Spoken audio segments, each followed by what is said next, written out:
Hello bachon, so let's understand the question first. The question says the amount of water produced in gram in the oxidation of 1 mole of rhombic sulfur by concentrated HNO3 to a compound with the highest oxidation state of sulfur is okay. So यहाँ पर हमें क्या कहा गया है कि rhombic sulfur का oxidation करवाना है पहले concentrated HNO3 के साथ, ठीक है। तो rhombic sulfur हमारा होता है क्या S8।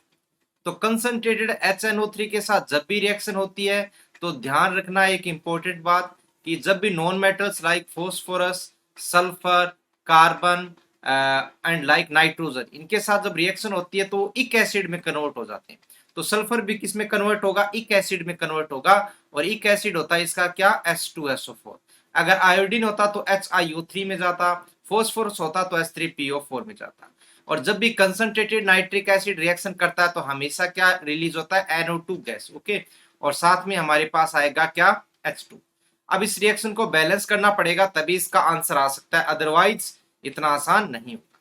तो देखिए यहाँ पर हम ऑक्सीडेशन नंबर मेथड से बैलेंस करने की कोशिश करते हैं। 8 सल्फर है तो सबसे पहले हम बेसिक बैलेंसिंग कर लेते हैं। तो सल्फर का ऑक्सीडेशन स्टेट 0 से +6 में चेंज हो रही है। इसका मतलब जो सल्फर है उसका इंक्रीज कितना हो रहा है? 0 से 6 में हो रहा है, ओके। 0 to 6। लेकिन ओवरऑल इंक्रीज कितना होगा? S8 के लिए, S8 के लिए इंक्रीज हो जाएगा 48 का, ठीक है। नाइट्रोजन यहाँ पर है +5, तो +5 से चेंज हो रहा है +4 में। तो मतलब डिक्रीज कितना हो रहा है? -1, है ना। डिक्रीज कितना हो रहा है? 1 से डिक्रीज हो रहा है। तो यहां पर अगर बात करते हैं नाइट्रोजन चेंज हो रहा है +5 to +4। तो मतलब चेंज कितने का है? 1 का है। लेकिन हमें तो चेंज 48 के इक्वल करना है। तो 48 के इक्वल करने के लिए हम क्या कर देंगे? 8 से मल्टीप्लाई। सही है। 8 से इक्वल होगा तो देखिए बैलेंस होगा या नहीं? 48 करना पड़ेगा क्योंकि देखिए 48 है, यहाँ पर एक का ही चेंज हो रहा है। तो यहाँ पर 48 से करेंगे ना तब ये जो चेंज होगा ना 1 का वो 48 के इक्वल होगा और ये बैलेंस होगा। अब H2O को बैलेंस करना है तो H2O को बैलेंस करने के लिए देखिए यहाँ पर क्या करना है हमें। हाइड्रोजन लेफ्ट साइड में 48 है, राइट साइड में 16 है। तो 48 - 16 कितने हो गए?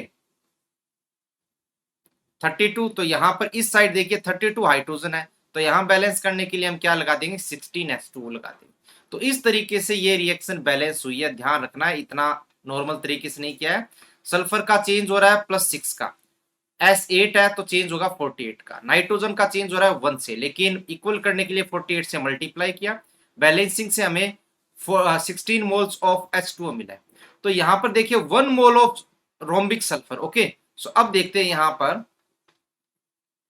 1 मोल S8 से हमें H2O कितना मिला है? H2O मिला है हमें 16 मोल। तो H2O का मोल्स आ गए। अब हमें क्या कैलकुलेट करना है? वेट निकालना है। तो हमें पता है moles equal to weight upon molecular weight. So weight equal to हो जाएगा moles into molecular weight. So moles कितने हैं? 16। मोलिकुलर वेट H2O का कितना होता है बताइए?